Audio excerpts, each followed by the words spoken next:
Hello friends, welcome to our channel youth pharmacy.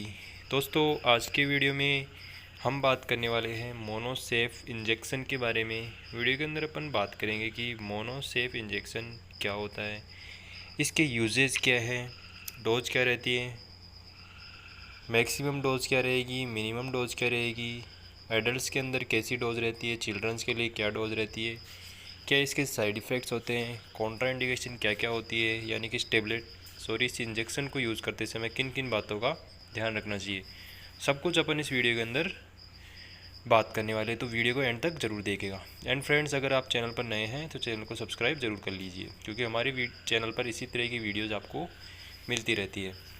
तो चलिए बात करते हैं मोनोसेफ इंजेक्शन के बारे में। दोस्तों, ये एक एंटीबायोटिक क्लास की मेडिसिन होती है। इसकी बात करें, इसके अंदर क्या कंपोजिशन रहता है, तो इसके अंदर सेफ्ट्राक्सोन, इसका साल्ट प्रेजेंट रहता है। पॉपुलर सिफेलोस्पोरिन एंटीबायोटिक होती है। ये एक पॉपुलर जो सिफेलोस्पोरिन की एंटीबायोटिक होती है, उस कैटेगरी की ये एंटीबायोटिक होती है। ये थर्ड जनरेशन सिफेलोस्पोरिन की इनकी क्लास होती है। It works to fight and kill bacteria. ये बैक्टीरिया के साथ फाइट करके उसको किल करने का काम करती है, यानी कि बैक्टीरिया को ख़त्म कर देती है। साथ ही साथ इसको आईएम और आईवी दोनों तरीके से यूज किया जा सकता है। तो ये है मोनोसेफ, यानी कि एक एंटीबायोटिक क्लास की मेडिसिन होती है, एक एंटीबायोटिक होती है जो कि बैक्टीरिया को किल करने का काम करती है, बैक्टीरिया से बॉडी की प्रोटेक्शन करती है, उसको ख़त्म करके उसकी ग्रोथ को रोक के इस तरह से ये बॉडी को बैक्टीरिया से बचाती है, बैक्टीरियल इन्फेक्शन से ठीक करती है। आगे बात करेंगे इसके यूजेस की। यूजेस की बात करें तो सबसे पहला यूज़ है लंग इन्फेक्शन, यानी कि अगर फेफड़ों में किसी तरह का इन्फेक्शन हो गया है, उस कंडीशन में ये इंजेक्शन यूज़ किया जाता है। ओवरी इन्फेक्शन, ओवरीज में यानी कि गर्भाशय में अगर इन्फेक्शन हो गया है, संक्रमण हो गया है, तो उस कंडीशन में इस इंजेक्शन का यूज़ करते हैं। ईयर इन्फेक्शन, कान में संक्रमण होने पर। मेनिनजाइटिस, यानी कि मेनिनजाइटिस में भी इसका यूज़ किया जाता है।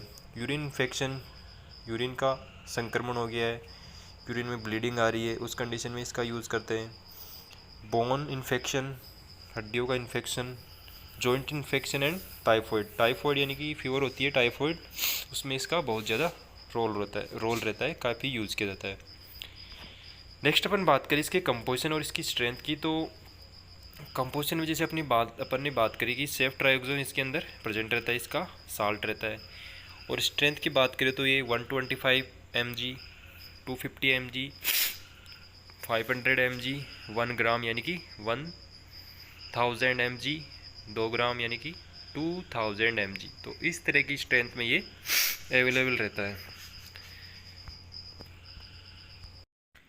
डोज़ की अगर बात करें इसमें, तो रेगुलर डोज इसकी रहती है एडल्ट्स के अंदर 1 to 2 ग्राम, यानी कि 1 से 2 ग्राम डेली, यानी कि 1000 mg से लेकर 2000 mg तक एक दिन में इसको दिया जा सकता है।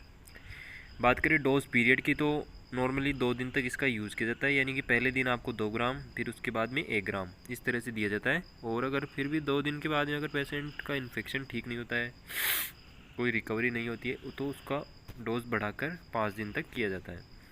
चिल्ड्रन की डोज़ की बात की जाए तो 75 to 100 mg पर केजी बॉडी वेट रहता है, पर केजी उसके हिसाब से पर डे यूज़ किया जाता है। यानी कि अगर किसी का बॉडी वेट है 5 किलो, तो उस तरह से उसको 400 mg पर डे दिया जा सकता है। तो इस तरह से ये यूज़ की जाती है।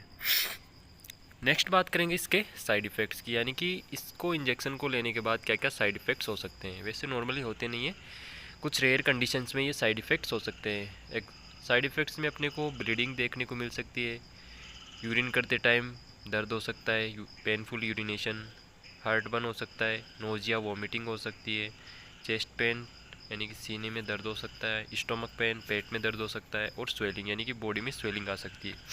तो ये कुछ कॉमन साइड इफ़ेक्ट्स है जो कि इस इंजेक्शन के यूज़ के बाद हो सकते हैं, जो कि नॉर्मली 1 से 2 दिन में ठीक भी हो जाते हैं।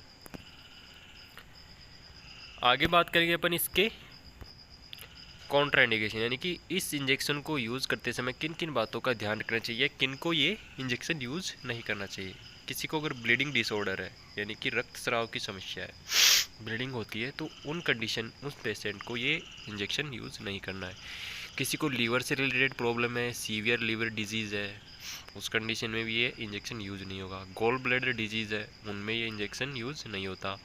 किसी को किडनी डिजीज़ है, किडनी से रिलेटेड प्रॉब्लम्स है, उस कंडीशन में भी ये यूज़ नहीं होगा। और नवजात शिशु है कि छोटे बच्चे जो अभी अभी हुए हैं, न्यू बॉर्न बेबी है, उनमें ये इंजेक्शन यूज़ नहीं किया जाता है।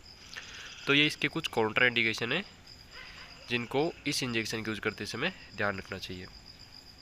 तो दोस्तों ये थी मोनोसेफ इंजेक्शन से रिलेटेड कंप्लीट इन्फॉर्मेशन। वीडियो के अंदर अपन ने जाना इसके क्या यूज़ है, क्या इसकी डोज रहती है, क्या इसके साइड इफ़ेक्ट्स हो सकते हैं और क्या इसके काउंटर इंडिकेशन है। तो कैसी लगी वीडियो कमेंट करके ज़रूर बताइएगा एंड चैनल को सब्सक्राइब कर दीजिए एंड वीडियो को लाइक ज़रूर कीजिएगा। मिलता हूँ आपसे नेक्स्ट वीडियो में नई इन्फॉर्मेशन के साथ। धन्यवाद।